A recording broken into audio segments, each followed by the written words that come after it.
Jogja. Yogyakarta, from the city of Jogja. Suasana Jogja.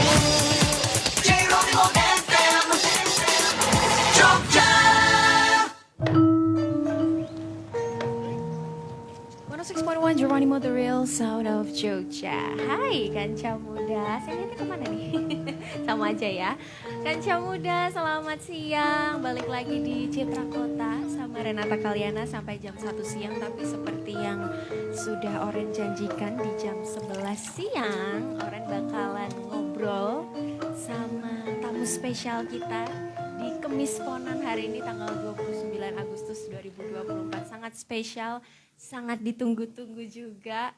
Boleh memperkenalkan diri terlebih dahulu. Siap, saya Gusti Kanjeng Ratu Bendoro. Halo Gusti Kanjeng Ratu Bendoro. Gusti ya saya panggilnya. Siap, ya iya. Gusti Bendoro ini adalah putri keraton, anak kelima dari Sri Sultan Hamengkubuwono ke-10, anak bungsu ya. Betul, yang paling cantik. Wah, asik. Wajib kalau itu ya. Gimana menjadi anak bungsu nih dari Ngarso Dalem nih, gimana menjadi anak bungsu di rumah? Menjadi anak bungsu itu sering kedapatan tugas dari kakak-kakaknya. Nggak hanya baju yang dilungsurin, tapi tugas juga dilungsurkan dia berarti. Kalau baju nggak bisa. Oh, nggak bisa ya? Nggak bisa, karena kita body tipenya berbeda-beda. Oh, berbeda-beda ya? Betul. Kalau baju lungsuran dari mbak-mbak tuh biasanya warnanya hitam, coklat tua, warnanya tua-tua. Sedangkan saya Iya. senangnya pakai yang warna-warni. Colorful. Yes. Loh, Gusti malah suka baju colorful ya? Iya. Warna favoritnya apa Gusti? Yang Kalau- selalu jadi wah kalau ini cantik nih pakai baju ini warnanya. Kalau untuk baju itu memang baju warna merah Merah. sama baju kuning tapi kayak mustard. Oke. Ya, Iya. agak kecoklatan dikit Betul, berarti ya. atau hijau agak tua gitu, tapi nggak Wow. terlalu tua. Ini biru ya sekarang. Iya, hari ini biru. Tapi cantik sekali Gusti Siap. Bendoro, benar ya. Dan Gusti Bendoro kali ini yang akan ikut siaran di program Kemis Ponan. Boleh sapa-sapa Kanca Muda mungkin. Iya. Kanca Muda, hari ini kita ngobrol sama Gusti Bendoro, yang dimana Gusti Bendoro ini menjabat sebagai penghageng Nityo Budoyo ya. Betul. Yang dimana ini divisi keraton yang berwenang atas museum dan kearsipan. Wow, ini sangat amat dibutuhkan terutama buat kebudayaan dan kesenian di kota Yogyakarta ya Gusti ya, dimana kita ini pusat budaya dan budayanya ini sangat kental sekali.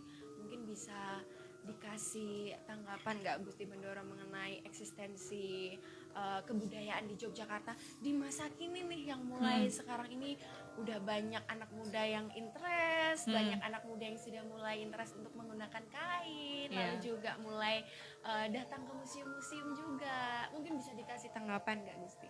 Ya, jadi kita bisa lihat setelah mungkin 10 tahun ke belakang memang perbedaan antara generasi muda sekarang dengan mungkin 15 tahun, 10 tahun yang lalu itu sangat berbeda. Karena bisa kita lihat bahwa ternyata tidak dipungkiri bahwa dengan adanya dana keistimewaan ini, Oke. dana keistimewaan ini terfokuskan untuk pelestarian budaya.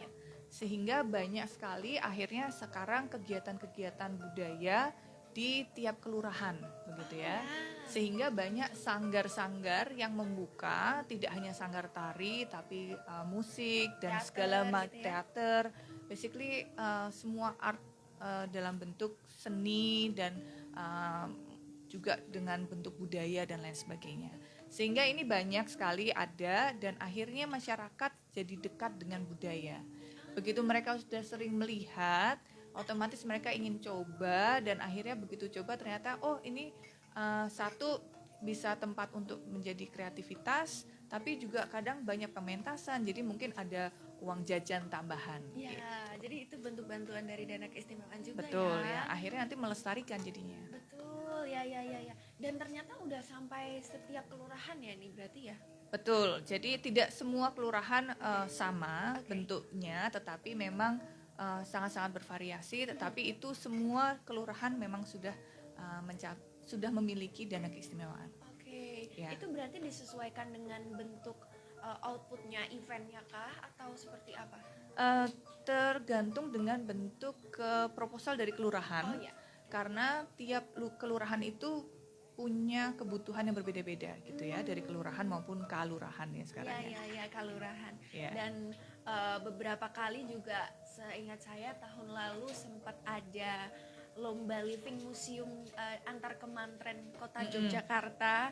Itu ternyata antusiasmenya lebih kepada warga-warga masyarakat yang mungkin belum pernah nih ikut living museum, belum tahu menahu soal pameran-pameran, jadi lebih tahu ini Gusti. Itu sebenarnya kalau misalnya boleh kita tarik ke belakang mengenai program tersebut, sebenarnya apa sih yang membuat lomba tersebut itu jadi interest banget buat masyarakat untuk lebih menggeluti lagi kemantrennya ini tuh sebenarnya apa sih kekayaannya, itu sebenarnya seperti apa sih Gusti? Karena sebenarnya tiap kemantren itu sebenarnya memiliki kadang kalau kita tanya di kemantren kamu budayanya apa, mereka bilang nggak ada gitu ya. Tetapi karena mereka sebenarnya tidak merasakan bahwa kehidupan di Jogja itu bagian dari kearifan lokal yang bagian dari budaya. Jadi terkadang kearifan lokal ini tidak dimasukkan dalam segi lingkup budaya. Biasanya budaya itu dipikir ya cuma seni tari, gamelan, wayang dan lain sebagainya. Sehingga ini cukup menarik untuk mengangkat living value itu tadi, living museum, di mana kearifan lokal di tiap kelurahan, tiap kemantren, setiap keluarga itu punya tradisi sehari-hari yang sebenarnya itu adalah beda daripada provinsi lain gitu ya. Tapi karena kita udah biasa kehidupan sehari-hari kita seperti itu, jadi ngerasa nggak ada yang beda gitu ya. Nah ini yang sebenarnya menjadi ciri khas bagi Yogyakarta, yaitu memang kearifan lokalnya yang dibentuk dari living museum tadi. Sehingga itu seharusnya yang akhirnya membuat ternyata seperti ini toh, sehingga mereka akhirnya begitu mereka sudah mengetahui arti dari kata itu, nah itu yang membuat mereka ternyata ini bisa untuk dikemas, di istilahnya quote and quote dijual gitu ya untuk pariwisata dan lain sebagainya. Jadi menariknya itu adalah yang sebenarnya mungkin warga-warga menganggapnya ini hal yang biasa, bisa dijadikan something special nih dari situ ya. Dan bisa dikomersilkan, orang-orang jadi lebih tahu gitu ya. Betul, ya. Wow, ini bisa diinisiasi tahun ini lagi nggak sih? Iya, kalau tahun ini mungkin agak mepet ya, tapi kita nggak tahu nanti ya. Ya, mungkin bisa inovasi lain. Tapi kalau dari Gusti Bendoro sendiri ada program-program tersendiri nggak sih di tahun ini ya terutama? Tapi karena tahun ini sudah masuk ke pertengahan, mungkin dari pertengahan tahun ini sampai akhir tahun nanti dari Penghageng Nitya Budaya sendiri ini punya program tersendiri nggak untuk menyukseskan museum dan kearsipan di Keraton Yogyakarta? Kalau di Keraton sendiri kami setahun 2 kali pameran. Jadi di awal tahun di bulan Maret tanggal 7 sampai Agustus. Ini durasinya, dan ini biasanya tanggal 7 Maret itu kita buka pamerannya itu karena memang peringatan kenaikan tahta Ngersodalem tanggal 7 Maret. Sehingga kita bukanya memang di tanggal 7 Maret. Dan ini biasanya topiknya tentang sebuah objek gitu ya. Dan itu rangkaiannya cukup panjang karena ada simposium internasional dengan tema yang sama. Terus habis itu ada side event yang cukup banyak, kuratorial tour dan lain sebagainya sampai bulan Agustus. Nah, seperti yang kemarin tanggal 24 Agustus kemarin, kita penutupan pamerannya di Benteng Vredenburg. Kali ini agak sedikit berbeda karena dengan konser Yogyakarta Royal Orchestra.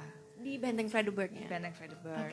Nah, biasanya memang selalu di Keraton, tapi kali ini dibarengkan di Benteng Vredenburg. Nah, lalu nanti di bulan Oktober kita mulai pameran baru lagi, di mana itu tentang subjek biasanya. Subjek, Ya, nah yang tahun ini tentang perempuan di dalam keraton. Nanti harus mampir gitu ya. Bulan Oktober ya? Bulan Oktober sampai bulan Februari.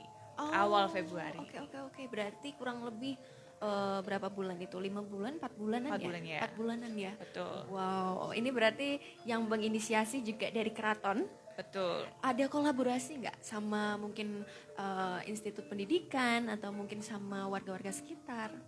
Itu banyak. Jadi biasanya tergantung temanya. Kami mengajak komunitas yang memang satu tema Jadi misalnya seperti komunitas malam museum, teman-teman yang bergerak memang kepada deep storytelling tentang sejarah gitu, kita biasanya selalu ajak. Oke. Nah, karena yang besok Oktober itu tentang wanita, bagaimana sebenarnya nggak ada istilah konco winking di dalam keraton, karena memang perempuan di dalam keraton, permaisuri-permaisuri dulu itu mereka memang negosiator, bahkan mereka yang bernegosiasi dengan Belanda, bahkan bernegosiasi dengan pepatih dalam, bahkan mereka juga punya background militer, mereka belajar politik sebagai permaisuri begitu ya, mereka belajar accountant karena mereka yang istilahnya memanage keuangan dan semua internalnya. Karena kalau seorang raja itu sekali ucap ya itu sudah tidak boleh ditarik kembali, sehingga yang bernegosiasi adalah dari permaisuri. Ya. Jadi sebenarnya istilah konco winking itu hal yang cukup baru sebenarnya. Jadi dari dulu tuh tidak ada seperti itu gitu. Nah, ini tentunya kita berkolaborasi dengan komunitas-komunitas yang bergerak di perempuan. Kita harapannya kita bisa menjalin komunitas dengan komunitas perempuan di dunia politik misalnya. Bagaimana mereka banyak perempuan yang terjun di dunia politik dan lain sebagainya. Ini salah satu contoh dan program set event yang akan kita lakukan selama bulan Oktober sampai bulan Februari itu. Wow, oke.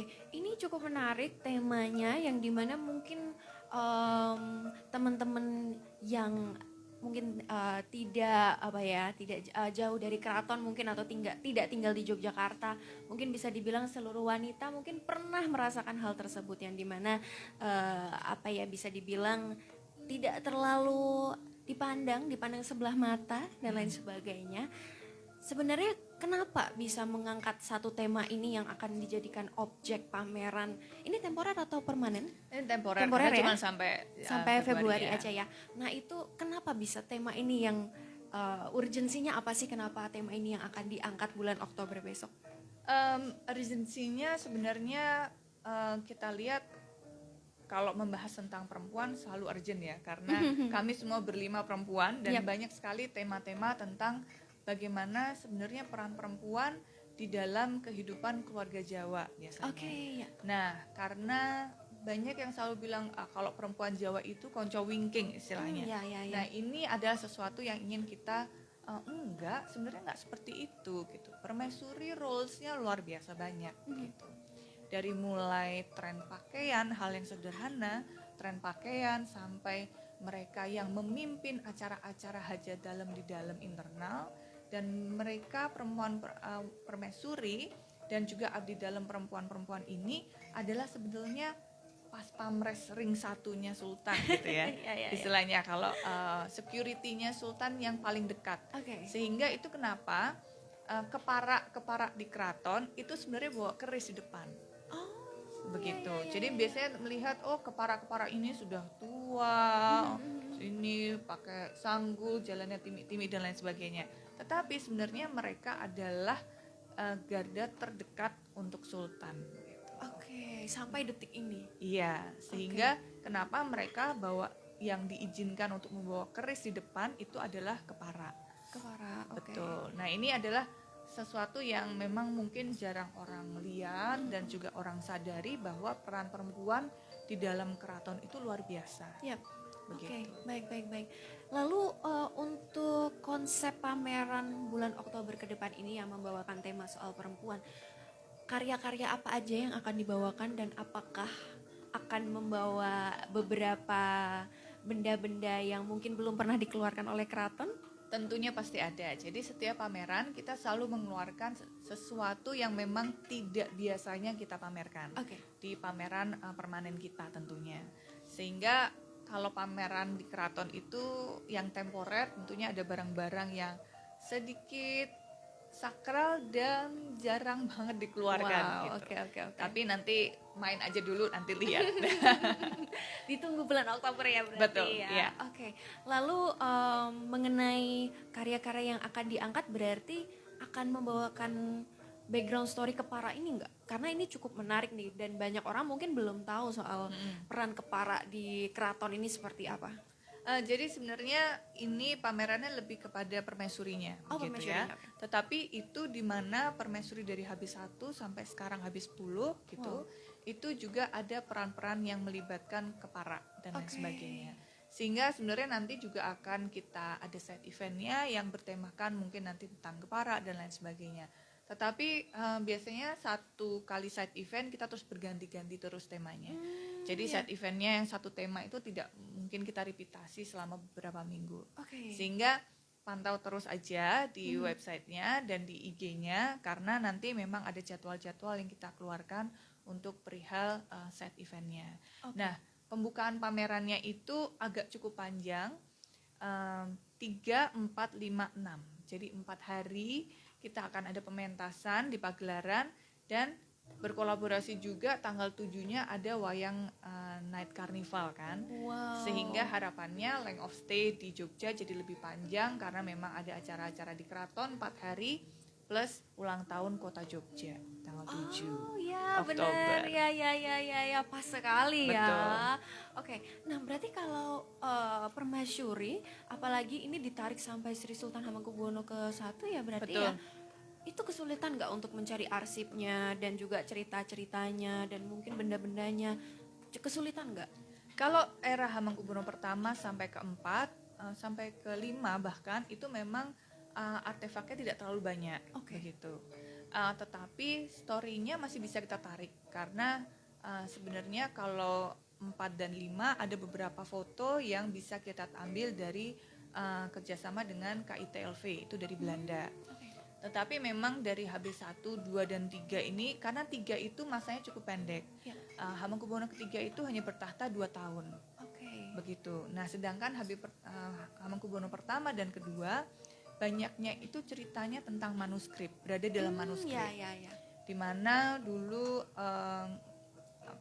permaisuri dari Hamengkubuwono pertama harus melahirkan sendirian di tengah hutan karena harus melindungi calon raja berikutnya dan Ya. lain sebagainya, itu tertuang dalam sebuah manuskrip. Oke. Ya. Dan tentunya itu sudah manuskripnya sudah ditranslatekan juga ya kepada bahasa Indonesia mungkin, apakah? Enggak sih, tim Enggak ya? kajian yang harus Tim bisa bahasa kajian ya? Jawa.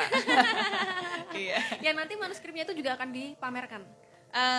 Mungkin tidak karena kalau manuskrip dari HB1 itu sebenarnya tinggal 2 manuskrip yang tersisa dari era Hamengkubuwono pertama karena memang era Hamengkubuwono kedua ini terjadi penjarahan manuskrip besar-besaran oleh Raffles. Oke. Sehingga banyak manuskrip yang ada di luar negeri di Inggris.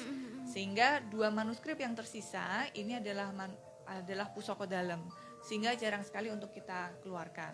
Tetapi nanti kita akan buka seperti penggalan-penggalannya dalam bentuk misalnya foto atau apa dan sudah kita narasikan ke dalam storytelling. Begitu. Oke. Jadi misalnya dalam bentuk audio, dalam bentuk video dan lain sebagainya. Karena kalau dalam bentuk manuskrip belum tentu generasi Gen Z itu mau melihat dan juga mengerti apa Ya. yang ditulis. Betul. Gitu. Mengertinya itu sepertinya yang agak Iya. miss ya. Tapi kalau sudah diberikan storytelling pasti akan lebih mudah nyampainya kepada Betul. anak-anak di zaman sekarang ini ya. Kalau sejauh ini Keraton sudah membuat pameran temporer itu berapa kali dan mulai tahun berapa sih diinisiasi sebenarnya? Kita dari 2019. Oke. Jadi 2019 itu pertama kali malah kita mengeluarkan manuskrip. Oke. Iya, jadi di pertama kali itu di awal tahun bulan Maretnya itu kita malah menampilkan manuskrip. Sehingga beberapa manuskrip yang kita miliki dengan halaman yang cukup menarik dengan hiasannya dan lain sebagainya, ornamen itu sudah pernah kita tampilkan di 2019. Begitu. Nah, itu terus berjalan walaupun pandemi, kita tetap adakan walaupun nanti misalnya visitasinya dilimitasi maupun bahkan ada Zoom, ada kuratorial dan lain sebagainya dalam bentuk Zoom. Oke, berarti hibrid ya, ada yang Iya, virtual, ada betul. juga yang bisa datang. Keren banget. Lalu sejauh ini ada perkembangan yang signifikan nggak dari tahun 2019 awal pembuatan pameran temporer di Keraton sampai di tahun 2024 ini, yang dimana sekarang sudah mulai banyak sekali bahkan mungkin wisatawan-wisatawan yang mau datang ke Yogyakarta itu pasti visit ke Keraton untuk melihat ada pameran nggak ya, ada acara apa ya kira-kira. Gimana nih ada perkembangan yang signifikan nggak dari tahun ke tahun? Kalau dari sekarang makin banyak orang yang aware bahwa keraton mengadakan pameran, Oke. gitu ya, sehingga antusiasme masyarakat untuk melihat pembukaan pameran dan penutupan pameran ini cukup signifikan, terutama kalau seperti ada YRO itu tiket war-nya luar biasa gitu ya. Oke. Untuk tiket war-nya YRO ini. Nah, kalau untuk excitement orang melihat pembukaan dan penutupannya ini adalah bagian yang ditunggu-tunggu begitu ya. Oke. Sehingga sekali kita pementasan di pagelaran itu bisa sampai 1.200 orang yang nonton dan lain sebagainya. Dan di 1.200 itu udah penuh pack sekali ya di pagelaran. Ya. Dan sehingga kami coba untuk hadir beberapa hari gitu, sehingga orang yang nggak nonton hari pertama bisa nonton hari kedua.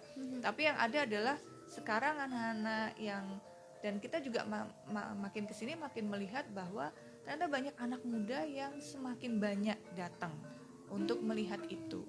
Tadinya betul, tadinya hanya generasi-generasi di atas saya yang mau duduk bersila di bawah nonton sebuah tarian yang durasinya 1 jam, gitu. Tapi ternyata semakin kesini semakin banyak generasi muda yang makin memenuhi tempat-tempat itu, begitu. Wow, keren sekali. Kalau berarti ini Yogyakarta Royal Orchestra ini sebenarnya sudah bisa dibilang viral ya, karena di sosial media pun mungkin kancah muda juga sempat kelihatan di FYP kalian bahwa Yogyakarta Royal Orchestra ini sudah menjadi tempat wisata juga, atau mungkin tempat yang bisa dituju, acara yang dituju buat teman-teman yang pengen melihat pagelaran tapi pengemasannya lebih kekinian. Betul. Kalau sekarang ini Yogyakarta Royal Orchestra ini memang selalu mengadakan program-program annual kah, atau mungkin setiap bulan keberapa mengadakan pagelaran, atau seperti apa sih? Sebenarnya untuk jadwal YRO itu masih belum bisa dibilang pasti gitu ya, tanggalnya. Karena mereka akan pentas kalau memang diminta oleh Ngersodalem pentas. Karena YRO ini adalah under Ngersodalem, jadi mengikuti dawuh dalem istilahnya begitu. Tetapi YRO ini sudah pasti akan setiap tahun di tengah-tengah tahun di bulan Juni atau Juli itu akan ke salah satu kabupaten atau kota yang ada di daerah istimewa Jakarta. Tahun ini kemarin di Bendungan Kamijoro. Bendungan Kamijoro di Kulon Progo. Nah, sebelumnya juga sudah di Sleman, di Bantul, dan kota sudah sering sekali YRO, sehingga harapannya tahun depan kita bisa ke Gunung Kidul, finger cross ya. Tapi lokasinya kita masih belum tahu di mana. Gunung Kidul sudah pernah ya, Bantul yang belum ya. Belum. Nah, ini nanti kita tinggal coba cari lokasinya di mana, karena tahun lalu di Ngelanggeran ya. Baik. Ini berarti sudah menjelajah juga ya ke Kulon Progo, ke Gunung Kidul juga, yang belum ke Bantul dan di Jogja sudah. Kalau di tempat yang jauh seperti itu, mungkin buat saya yang menjangkau dari yang tinggal di kota Jogja, menjangkau ke Kulon Progo agak jauh. Tapi bagaimana antusiasme pengunjung di sana? Apakah ramai juga? Ramai banget. Karena begini, YRO ini dikemas dengan cara yang memang menyentuh anak muda. Kami masih mencoba untuk mendapatkan skema yang terbaik gitu ya, karena beberapa tahun kita mencoba skema pembelian tiket yang online seperti biasa. Terus kita ini kita coba macam-macam formula untuk menyebarkan tiket, walaupun sebenarnya pada waktu kita di Ngelanggeran kita jualan tiket itu bukan untuk profit kami, tetapi uang yang terkumpul itu itu adalah untuk goodie bag yang dari UMKM daerah itu. Jadi misalnya kalau nggak salah waktu di Ngelanggeran itu berapa puluh ribu gitu ya, dan itu setiap peserta atau setiap yang datang itu mendapatkan pulang UMKM, goodie bag UMKM. Sehingga sebenarnya YRO-nya sendiri itu adalah free begitu. Waktu di Kulon Progo kemarin karena kita mencoba sistem tiket war ini gitu ya, ternyata kota-kota besar yang sinyalnya sangat kuat itu mendapatkan mayoritas, sehingga bahkan di Kulon Progo itu orang dari Jakarta, dari Bandung, dari Bali, dari kota-kota besar lainnya itu pada datang semua ke Kulon Progo. Sehingga ini harapannya kenapa YRO kita coba untuk keliling. Supaya juga mengenalkan daerah-daerah wisata yang ada di Yogyakarta, tidak hanya di Malioboro, tapi sebenarnya ada juga yang Malioboro and beyond lah istilahnya gitu ya. Jadi bukan hanya Malioboro aja, tapi ada area-area lain. Wow, ini juga berarti suatu kolaborasi antara keraton dan juga daerah-daerah tersebut untuk memajukan UMKM, memajukan tempatnya. Dan ternyata menyangka nggak sih kalau bisa sampai ke Jakarta sold out dan Bandung bisa mengisi kursi di sana? Sebenarnya memang kita sudah cukup bisa memprediksi bahwa teman-teman yang fansnya YRO itu sebenarnya sudah cukup besar begitu. Sehingga pada waktu di Ngelanggeran 1.500 tiket sold. Kemarin di Kulon Progo itu sampai akhirnya servernya crash. Karena begitu buka 2 menit crash, buka lagi itu kuota 200 crash. Saking banyak yang mengakses berarti ya? Betul, jadi kita buka lagi setelah 15 menit kita perbaiki, kita buka lagi, crash lagi sampai 4 kali crash. Tetapi total yang terpesan itu adalah 1.200. Wow, banyak sekali. Itu 1 hari tampilnya atau berapa? 1 hari aja. 1 hari. Ya, karena yang di Kulon Progo kemarin kolaborasi dengan Darboy. Oh, ya. Gitu ya. Kalau berarti mungkin buat kanca muda yang belum tahu YRO, ini sebenarnya konsepnya itu seperti apa sih, dan penampilannya itu berapa lama, berapa orang, dan konsep yang diberikan kepada audiens itu seperti apa sih Gusti? Jadi kalau dari pakaiannya mereka semua memakai pakaian tradisional bersiaran. Jadi bukan bersiaran juga, tapi memang mereka menggunakan pakaian yang sudah dikenakan oleh abdi dalam musikan zaman dulu, begitu ya. Jadi semi bersiaran tapi tradisionalnya Jogja masih sangat dapat begitu. Walaupun mereka dengan instrumen asing kan, sebenarnya biola, suling dan lain sebagainya, yang flute dan lain sebagainya itu adalah instrumen yang asing yang masuk ke Indonesia begitu ya. Sehingga mereka kurang lebih sekitar antara kalau nggak salah 70-an orang gitu ya.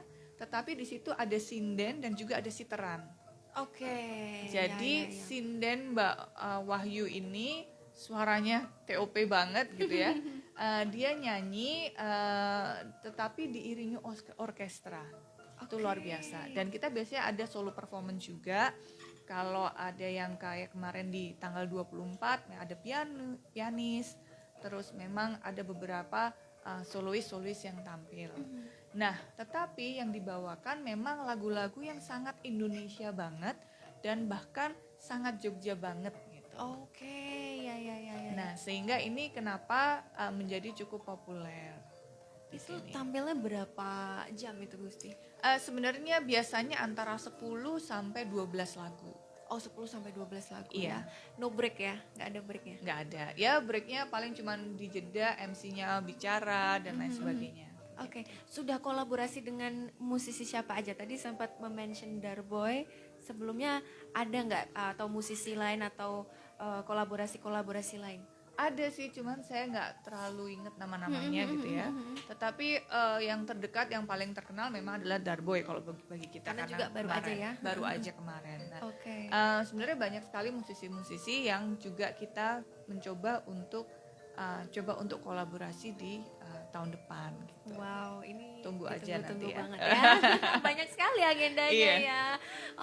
Itu ngobrolin soal YRO. Kita balik lagi mungkin ke museum dan kearsipan. Mungkin lebih pengen dijelasin lagi nih Gusti mengenai Penghageng Nitya Budoyo. Itu tuh sebenarnya tugasnya seperti apa sih dan kenapa ada konsep seperti ini di keraton dan itu sudah berapa lama? Jadi mungkin sedikit informasi aja bahwa di keraton itu kami punya 4 kementerian istilahnya. Oke. 4 kementerian, di mana satu adalah saya, Nitya Budoyo, itu seperti Kemenparekraf dicampur dengan Kemendikbud gitu ya. Oke. Sehingga di Nitya Budoyo di bawahnya itu ada 4 departemen. 4 departemen itu adalah Krido Mardowo, di mana yang mengampu YRO, mengampu sekolah-sekolah dalang, sekolah sinden dan lain sebagainya yang dimiliki keraton.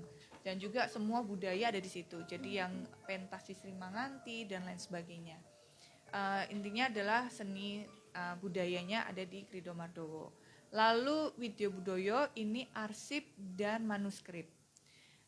Kalau Puroyokoro itu adalah aset rumah tangga dalam bentuk barang. Jadi aset rumah tangga itu ya meja, kursi, cangkir, tapi bukan cangkir yang kemarin baru dibeli sampai yang 50 tahun lalu, bahkan sampai yang 200 tahun yang lalu dibeli, itu kita juga ada. Itu masuk dalam ranah Puroyokoro. Oke. Nah, kalau yang Radio Kartioso itu adalah memang mengampu unit usaha pariwisata yang ada di keraton. Kami saat ini mengelola 3 gitu ya, di Cepuri Keratonnya sendiri, Taman Sari dan juga Wahonoroto. Mungkin nama Wahonoroto agak asing karena memang kami ganti dari Museum Kereta menjadi Wahonoroto. Gitu. Nah, departemen-departemen yang lain ini dipimpin oleh kakak-kakak saya. Gusti Kanjeng Ratu Mangkubumi dibantu oleh Gusti Kanjeng Ratu Hayu untuk menata tentang pertanahan, aset di mana ini adalah aset dalam bentuk tanah, bangunan seperti petilasan, pesarean dan lain sebagainya. Oke. Mengurusi perihal kehidupan dan kematian istilahnya gitu ya. Itu tadi Gusti Kanjeng Ratu Mangkubumi dibantu oleh Gusti Kanjeng Ratu Hayu. Oke. Walaupun Mbak Hayunya sendiri masih menghandle tentang semua IT departemen yang ada di keraton. Oke. Jadi website, sosial media, sampai IT system yang ada di keraton semua didevelop oleh Mbak Hayu. Oke. Nah, kalau Gusti Kanjeng Ratu Maduretno ini perihal seperti keamanan. Jadi departemennya beliau ini ada security, ada perihal konco kepara. Jadi hajat dalem yang ada di keraton, area divisi internal keraton dan lain sebagainya. Itu di bawah kakak saya nomor 3. Kalau kakak saya nomor 2 itu seperti Seknek, Sekretariat Negara. Oke. Semua surat masuk ke beliau, kakak saya nomor 2, dan di bawahnya itu ada SDM gitu ya. Jadi HR. Jadi perihal abdi dalem, darah dalem itu yang masih terah keraton untuk perihal ini. Nah, lalu perihal keuangan dan lain sebagainya itu ada di Sekretariat Negara. Sampai jumlah kamar mandi yang ada di keraton dia tahu. Mana yang airnya bersih, mana yang enggak itu dia tahu. Jumlah jendela dan lain sebagainya. Kalau saya tahu jumlah kursi, kalau kakak saya tahu jumlah kamar mandi. Gitu. Oke. Wow, ini berarti bisa dibilang menggait semua ranah di keraton ya, bisa dibilang. Betul. Jadi memang kementeriannya ada 4, di mana kami langsung di bawah dari Ngeso Dalem. Oke. Dan di kanan kirinya dari struktural ini dibantu dengan istilahnya staf khusus dan staf ahli begitu. Alright. Oke. Nah, kalau ke Penghageng Nitya Budoyo yang Gusti Bendoro juga menjabat di situ, ada berapa tadi elemennya kan sudah dijelaskan. Ya. Timnya ada berapa? Kalau di Nitya Budoyo sendiri kami hanya berlima. Karena Oke. kami hanya mensupervisi dari semua kawedanan. Memang saya buat kecil begitu ya. Karena topoksi kami adalah ya kami hanya mensupervisi yang di bawah. Tetapi di mana 4 kawedanan ini itu sangat besar, semuanya besar. Seperti Krido Mardowo ini saya nggak tahu kenapa, tapi yang saya ampuni sangat-sangat besar semuanya gitu ya. Radio Kartioso itu lebih dari 200 orang. Wow. Karena di total guide yang kita punya di keraton sendiri itu kurang lebih 60 orang. belum nanti dengan tim marketing, tim kebersihan dan lain sebagainya. Tim marketing, kajian dan lain sebagainya. Kurang lebih nggak nyampe 200 tapi 180-an sekian orang. Lalu kalau di Widya Budaya itu tidak terlampau besar karena memang perihal manuskrip dan kearsipan, sehingga memang kecil tetapi skillnya sangat khusus. Biasanya sastra Jawa, dari lulusan arsip dan lain sebagainya. Kalau yang Purwoyokoro ini banyak arkeolog yang kita masukkan, karena di sini tidak hanya menyimpan, mendata, tapi juga memperbaiki, mengkonservasi barang-barang yang memang dibutuhkan untuk perawatan. Ya. Ini Purwoyokoro cukup besar, dia sampai 300-an orang di situ. Nah, yang paling besar adalah Krido Mardowo, karena di Krido itu kebanyakan adalah tidak full time, tetapi adalah part time. Contohnya banyak dokter yang habis praktek malam jadi penari di keraton. Ya. Terus musisi-musisi yang YRO dan lain sebagainya itu mereka bekerja di pekerjaan lain, tetapi pada saat ada job untuk YRO maka mereka latihan di malam hari dan pentas di malam hari. Contohnya seperti itu, dan mereka sampai kepada 400 orang sebenarnya. 400 orang. Tapi mostly adalah part time. Part time ya. Iya. Wah, ini berarti memang banyak sekali timnya juga yang ada di dalam Nitya Budaya, Bang Hageng Nitya Betul. Budaya. Oke, Gusti, mungkin sekarang kita agak break santai dulu sejenak Kanca Muda, karena semakin siang ini sudah waktunya jam makan siang. Gusti tadi sudah sarapan belum? Sudah, tapi cuma dikit. Sarapan apa Gusti? Tadi pagi sarapannya soto. Betul. Soto. Kalau di keraton biasanya sotonya menunya berubah-ubah nggak? Lauknya berubah-ubah nggak? Atau tetap satu tipe aja? Soto, tapi sotonya macam-macam. Jadi ada soto lento, ada soto kadipiro, ada soto macam-macam. Nah, soto daging dan lain sebagainya. Favoritnya Gusti yang mana? Tetap kadipiro. Tetap soto kadipiro. Iya. Ayamnya enak banget ya. Iya. Oke, nah mungkin kita agak sambil nyemil dulu ya, boleh ya Gusti Siap. ya, karena kita sekarang disupport sama Jejamuran. Terima kasih banyak Gusti, boleh dikedapi. Siap, terima kasih. Ada martabak. Ada 3 jenis ini ya. Betul, ada martabak jamur, lumpia jamur, sama risol jamur. Karena emang Jejamuran ini spesialnya jamur, Iya. betul. Nah, Kanca Muda, kalau misalnya mau mampir ke Jejamuran boleh sekali, karena di sana ada banyak sekali menu-menu olahan jamur yang katanya bisa makanan yang beracun itu yang mengandung jamur. Padahal di Jejamuran ini bisa diolah menjadi makanan yang memiliki nilai gizi, Kanca Muda. Langsung aja datang ke Jalan Pandowo Harjo, Niron Pandowo Harjo, Kecamatan Sleman, Kabupaten Sleman, Daerah Istimewa Yogyakarta. Terima kasih Jejamuran. Gusti, monggo kalau misalnya Siap. mau dikedapi nggih nih Kanca Muda and Gulita. Oke deh, kita kembali lagi ya Gusti ya. Nanti kita makan bersama-sama nanti Kanca Muda. Kalau ngobrolin soal museum dan kearsipan di Yogyakarta ini sudah mulai banyak sekali perkembangannya ya Gusti ya. Mulai dari kemarin terakhir Benteng Vredenburg yang bisa dibilang wisatawan tuh banyak yang kaget karena sebelumnya mungkin 1-2 kali ke Benteng Vredenburg, sekarang tiba-tiba kok udah ada kafenya. Iya. Sudah ada bangunan baru yang sangat bagus ya, dan juga belum lagi museum-museum lainnya di daerah istimewa Yogyakarta yang juga mulai mengalami perkembangan nih. Gusti update nggak sih dan juga melihat nggak sih mengenai perkembangan museum di Yogyakarta sendiri? Ya, kalau Vredenburg itu agak special case karena memang Vredenburg itu menjadi bagian dari IHA. IHA itu adalah Indonesian Heritage Agency. Di mana Indonesian Heritage Agency ini memang program dari pemerintah pusat yang ingin memajukan museum-museum yang ada. Sehingga museum yang dimiliki oleh pemerintah itu di-upgrade istilahnya, di-upgrade untuk dari segi kontennya, dari segi fasilitasnya dan lain sebagainya, sehingga kita bisa melihat perubahan yang cukup signifikan di Vredenburg sendiri. Nah, sedangkan kalau yang dimiliki oleh pemerintah daerah, contohnya adalah Sono Budoyo. Sono Budoyo juga cukup masif perubahannya Ya. dalam beberapa tahun terakhir ini, karena memang dari Dinas Kebudayaan itu memfokuskan untuk mengupgrade museumnya satu persatu per tahun kalau nggak salah. Itu akan di-upgrade dari segi fasilitasnya, isinya, penyampaian konten dan lain sebagainya. Sehingga memang ini menjadi fokus. Begitu. Nah, yang memang sedikit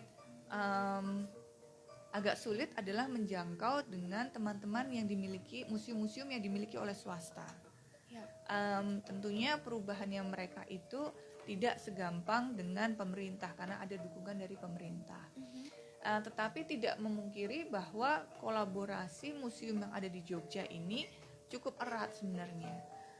Harapannya dari satu museum dengan museum yang lain ini sangat bisa berbagi komunitas, sangat bisa berkolaborasi untuk sama-sama bikin event dan lain sebagainya. Oke, berarti memang kolaborasi sendiri ini bisa dibilang penting sekali ya untuk Betul. kelangsungan Hidup museum hidup gitu museum, ya. kelangsungan hidup museum karena Iya. semakin apa ya, kadang-kadang saya suka concern dan kadang-kadang suka sebel sendiri saat banyak orang yang masih bilang bahwa museum itu masih suka ditinggalkan, museum itu masih suka dibilang kolot, kuno gitu ya. Sedangkan kalau kita lihat lebih jauh lagi bahwa di Yogyakarta sendiri museumnya itu sudah mulai mengalami perkembangan yang signifikan, baik itu di sosial media dan juga di khalayak umum juga, bahkan wisatawan pun masih menjadi apa ya, itu menjadi tempat wisata yang dituju oleh wisatawan-wisatawan di luar kota Yogyakarta. Kalau mengenai tanggapan orang-orang atau tanggapan masyarakat yang mengenai museum itu, udahlah dikunjunginya sekali 2 kali aja karena kan ya barangnya gitu-gitu doang gitu. Sedangkan kan ada proses konservasi yang mungkin orang-orang nggak tahu. Mungkin ada nggak sih solusi dari Gusti Bendoro sendiri mengenai tanggapan tersebut agar bisa menjadi feedback positif juga buat museum-museum di Yogyakarta, terutama Museum Keraton? Ya, jadi memang museum itu kebanyakan adalah permanent exhibition gitu ya, sehingga memang ya kalau permanent exhibition dilihat sekali ya udah gitu ya. Tetapi yang bisa didapat adalah kalian begitu masuk ke museum, kalian harus didampingi oleh edukator, begitu. Betul. Karena edukator ini terdidik dan terlatih untuk menceritakan barang ini, begitu. Sejarahnya yang lebih dalam tentang barang A, gitu ya. Sehingga menjadi menarik pada saat kita jalan ke museum. Yang saat ini dari segi edukatornya paling keren memang adalah Ulen Sentalu. Ulen Sentalu kalau jalan sendiri di sana pasti vibe-nya akan berbeda. Ya udah gitu aja. Nonton aja ya. Iya, cuman biasa aja. Tetapi begitu kalian didampingi oleh edukator dari Ulen Sentalu, feel yang kalian dapatkan, ilmu yang kalian dapatkan itu pasti akan 100% berubah begitu. Sehingga banyak ilmu-ilmu yang akan didapatkan dari seorang edukator. Sehingga main ke museum jangan cuma untuk foto aja, tetapi harus kita banyak mendengarkan. Dan yang pasti adalah sebelum datang ke museum tersebut, baca-baca dulu tentang museum itu tentang apa. Research dulu ya. Iya, basic research aja dulu, sehingga nanti begitu kalian ke sana kalian bisa tanya dengan edukator ini juga. Sehingga edukator ini tidak hanya satu arah menginfokan kita, tetapi kita juga bisa tanya jawab sesuatu yang kurang kita pahami gitu. Ya. Sehingga itu sebenarnya cara untuk kita lebih interest masuk ke museum. Tidak dipungkiri bahwa museum itu masih menjadi niche tourism gitu ya. Hanya orang yang memang mau tahu tentang sejarah, mau tahu tentang sesuatu hal, curiosity dan lain sebagainya, memang bukan tempat untuk datang selfie terus sudah gitu ya. Karena kalian nggak akan dapat apa-apa kalau di museum, hanya untuk update story aja gitu ya. Betul. Tetapi sebenarnya ilmunya sangat banyak di museum. Nah, memang kata-kata museum itu terkadang masih dampaknya masih cukup negatif. Orang masih sangat skeptis dengan kata-kata museum. Tapi sebenarnya banyak sekarang museum yang menjadi spot-spot cukup menarik untuk foto. Ya. Dan storytellingnya cukup banyak, dan saya rasa kalau kalian main sekali ke museum, kalian pasti juga akan curious, akan tahu lebih dalam, ingin tahu lebih dalam lagi dengan side event yang dimiliki oleh museum tersebut. Yap. Yang paling fun juga kalau datang ke museum bersama dengan komunitas. Oke, itu Nah, gimana tuh konsepnya berarti? Gusti? Ada banyak sekali komunitas, heritage tour, komunitas malam museum misalnya. Oh ya. Salah satu yang cukup terkenal adalah komunitas malam museum. Ini mereka akan jalan keliling ke beberapa objek dengan jumlah yang sangat kecil, dan top banget teman-teman di komunitas malam museum dalam storytelling, Ya. dalam menarasikan sebuah sejarah itu menjadi sangat appealing karena Oke. bahasanya millennial to Gen Z gitu. Yap. Oke, ya. Berarti itu kalau datang bersama komunitas otomatis bisa jadi setelah itu sharing dan lain sebagainya. Betul, ya, vibes betul. yang didapat. Betul. Oke. Kalau pameran temporer ini jadi salah satu berdampak baik nggak sih untuk kelangsungan museum ini di khalayak umum? Apalagi kan kalau misalnya pameran temporer di museum berarti ada sesuatu hal di luar dari pameran permanen di sana. Betul. Itu jadi dampak positif nggak buat museum? Ya, kalau itu dampak positifnya tentu terlihat ya, karena orang terutama yang di Jogja sendiri, mereka jadi ini ada kelanjutannya ya ceritanya ya, dan lain sebagainya. Tentunya semua museum, kalau pariwisata pada waktu pandemi kemarin struggling, museum aja sehari-hari udah struggling, apalagi kemarin pandemi gitu ya. Sehingga tentunya dengan ada inovasi-inovasi seperti pameran dan lain sebagainya, ini tentunya membuat orang mau berkunjung kembali ke Jogja dan kunjung kembali ke keraton. Bahkan Jogja ini kan sangat terkenal dengan repeat tourismnya, gitu ya, repeat visitornya. Jadi kalau kita tanya orang di Jakarta mungkin udah berapa kali ke Jogja, ada yang 2 kali, ada yang 4 kali, bahkan ada yang setiap tahun kembali dan lain sebagainya. Sehingga ini untuk something new untuk mereka terus datang ke keraton. Itu adalah salah satu cara. Tetapi membuat temporary museum itu juga nggak murah sebenarnya. Betul. Sehingga juga cukup sulit untuk museum membuat temporary exhibition setahun 2 kali. Ya. Bahkan di luar negeri pun pameran itu biasanya ya temporer itu setahun sekali biasanya. Nah, durasi ini yang memang membutuhkan visitor yang cukup banyak jumlahnya, dan itu tadi membuat temporary exhibition itu nggak murah. Ya, betul. Lebih murah ya permanent exhibition, mengedukasi edukatornya juga cuma sekali, tidak perlu berkali-kali. Betul sekali. Oke, kalau dari keraton sendiri kan tadi pameran temporernya sudah dari tahun 2019 sudah ada dan sudah diinisiasi juga, mengalami perkembangan sampai sekarang pun visitornya juga semakin banyak juga. Ada kolaborasi tertentu nggak sih dengan mungkin seniman-seniman di Jogja, maestro Jogja yang banyak sekali jumlahnya, atau mungkin institut pendidikan yang seni atau sanggar-sanggar, ada nggak sih kolaborasi, Gusti? Kalau itu pasti ada. Jadi kayak tadi di mana setiap temporary exhibition ini kita berkolaborasi dengan banyak komunitas begitu. Contohnya adalah pada saat kita pameran era HB ketiga dan keempat. Era HB ketiga ini cuma 2 tahun. Ya, era HB keempat ini hanya 8 tahun. Total hanya 10 tahun mereka bertahta berdua ini. Sehingga belum banyak hal yang terlahir dari 10 tahun itu. Sehingga sulit sekali untuk kita menemukan artefaknya.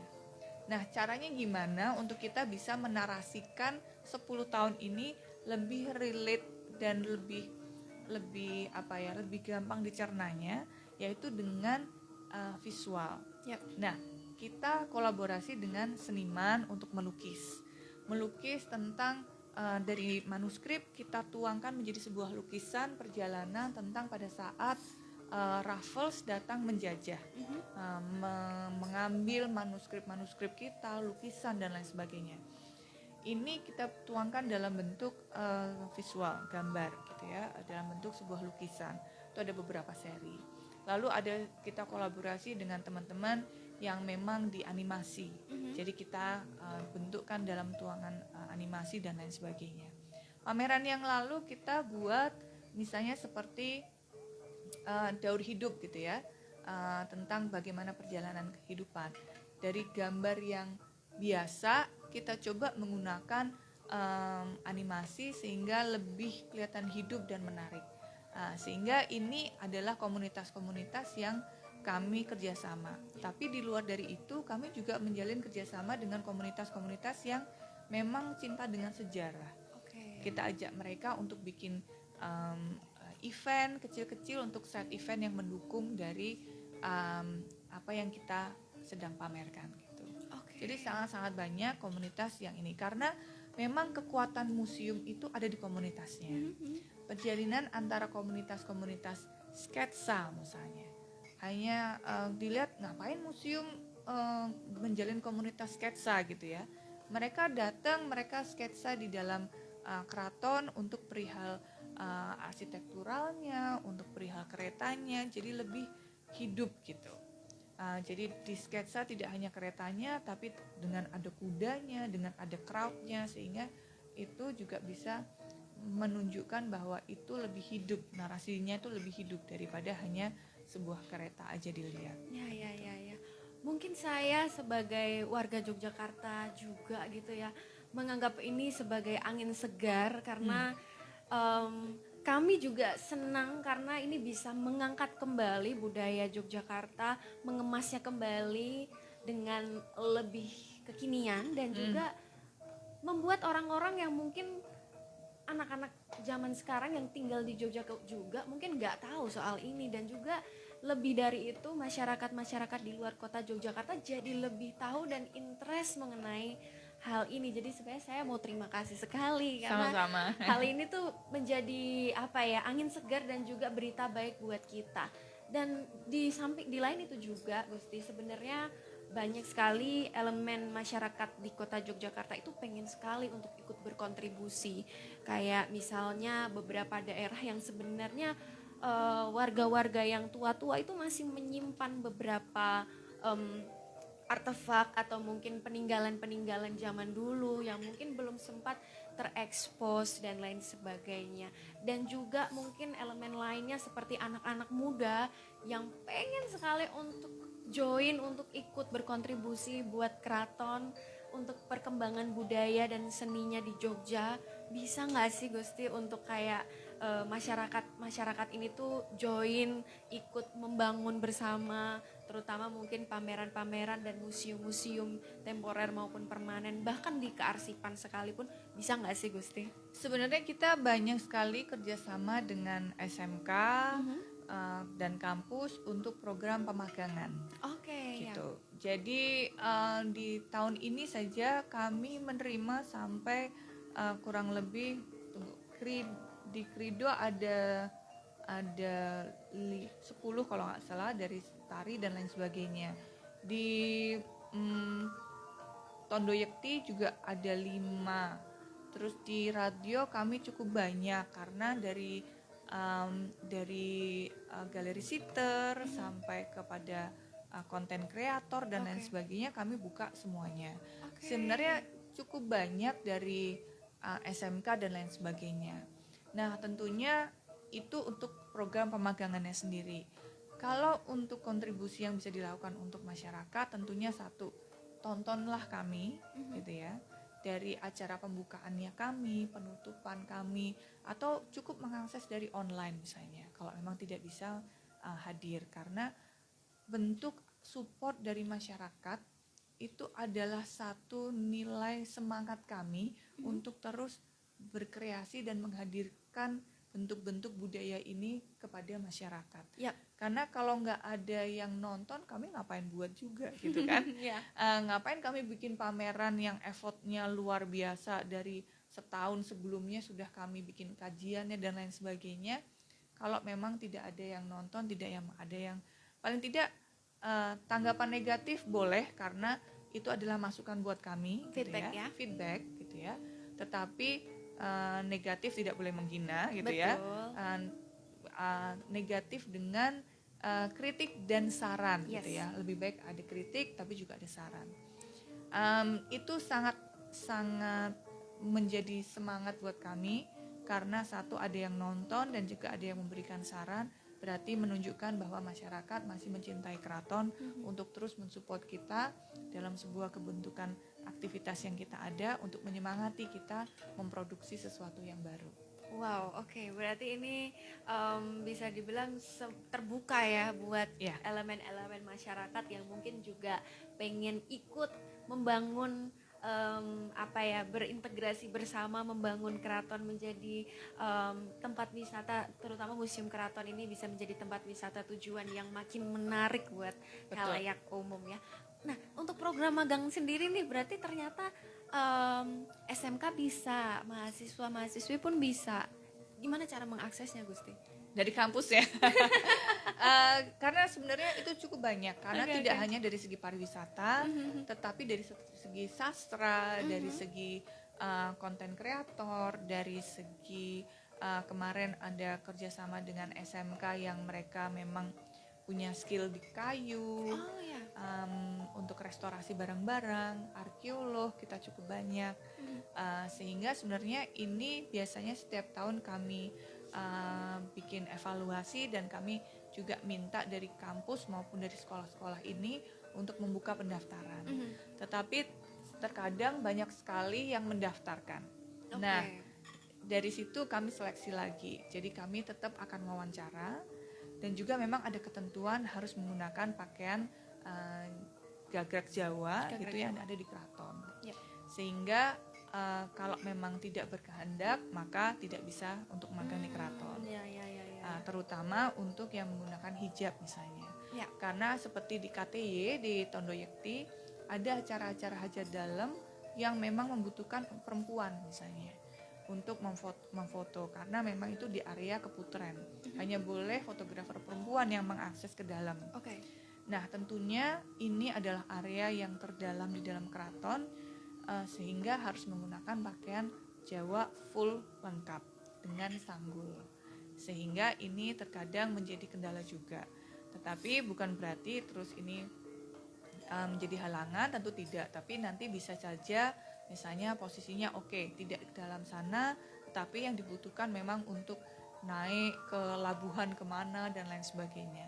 Nah, ini yang biasanya bisa kita atur seperti apa. Tetapi dari proses pemagangan pendaftaran itu tentu kami juga akan seleksi dalam pemilihannya. Ya, oke. Berarti tetap melalui proses seperti masuk kerja ya. Iya. Ya, namanya magang ya, Betul. Gusti ya. Oke. Wow. Ini sangat membuka banyak hal ya, apalagi mungkin buat saya masyarakat Jogja dan juga mungkin kancah muda yang juga dari Yogyakarta dan sekitarnya yang nonton di live Instagram juga. Sebenarnya ini jadi pengetahuan baru buat kita semua untuk bisa cari tahu lebih dalam lagi. Gusti, sebenarnya menjadi putri keraton susah nggak sih? Bisa dibilang ada masa-masanya, ada Ada momen-momennya masa-masanya. susah, ada momen-momennya tidak. Ya. Urusannya banyak sekali. Betul. Saya kok dari tadi menanyakan sesuatu, Gusti tahu semuanya. Saya keren banget, Gusti. Siap, terima kasih. Oke deh, kalau begitu kancah muda, mungkin seperti inilah obrolan kita hari ini. Kita jadi banyak mengetahui mengenai banyak hal ya, terutama tadi ada Penghageng Nityo Budoyo yang kita jadi semakin paham, terutama yang menjadi bagiannya Gusti Kanjeng Ratu Bendoro juga di dalamnya. Tentunya mungkin harapan kali ya Gusti buat masyarakat Jogja, terutama yang sedang berjuang juga menginisiasi di bagian seni dan kebudayaan Yogyakarta, yang semakin hari itu semakin banyak aja yang masuk, banyak sekali pengetahuan-pengetahuan baru yang bisa di-develop kembali untuk masyarakat. Mungkin ada nggak sih harapan buat teman-teman pegiat seni dan budaya? Ya, sebenarnya budaya itu adalah unsur dari keseharian kita, kehidupan kita. Sehingga kalau dibilang kita tidak punya budaya itu totally salah gitu ya. Hanya sebagaimana kita bisa merasakan budaya itu. Nah, untuk kanca muda semuanya, tentunya budaya ini adalah aspek terpenting yang membuat kita menjadi sebuah bangsa yang memang berbeda dengan bangsa-bangsa lain. Perbedaan itu sebenarnya adalah sesuatu yang menjadi keunikan dan menjadi nilai positif. Terutama budaya, kalau dari segi mungkin teman-teman ini bilang, tapi budaya ada uangnya nggak ya untuk kita bisa kerja dan lain sebagainya. Tentu ada, aspek itu pasti ada. Dan bagaimana kita harus mengenal terlebih dulu, nanti akan jatuh cinta, dan kemudian setelah jatuh cinta akan merawat cinta ini gitu kan, dengan melestarikan. Ya sama kayak kita pacaran gitu ya, harus kenalan dulu, baru jatuh cinta, baru nanti yang berikutnya. Tentu budaya juga seperti itu prosesnya ya. betul. Oke, baik, itu dia kanca muda. Dan ini juga saya baru tahu bahwa Jeronimo punya satu arsip juga, yaitu foto Ngarso. Iya. Saya juga baru melihat secara langsung nih, wah ternyata Ngarso dalam pernah menggunakan baju Jeronimo FM. Iya. Kayaknya perlu produksi kaosnya lagi nih ya. Boleh nanti kita buat merchandise kayaknya ya. Wow, ini ternyata sepenting itu arsip ya, ternyata untuk mengarsip foto-foto, manuskrip tadi yang seperti dibilang sama Gusti Bendoro, dan juga hal-hal lain yang menjadi bagian dari sejarah juga. Matur nuwun Gusti Bendoro sudah mampir ke Jeronimo FM. Nanti kapan-kapan main-main lagi ke sini. Siap. Iya. Kalau begitu kanca muda, sekian obrolan kita di acara Kemispon hari ini di tanggal 29 Agustus 2024. Terima kasih banyak Gusti Bendoro. Sama-sama. Kerjaan yuk kanca muda. Bye bye.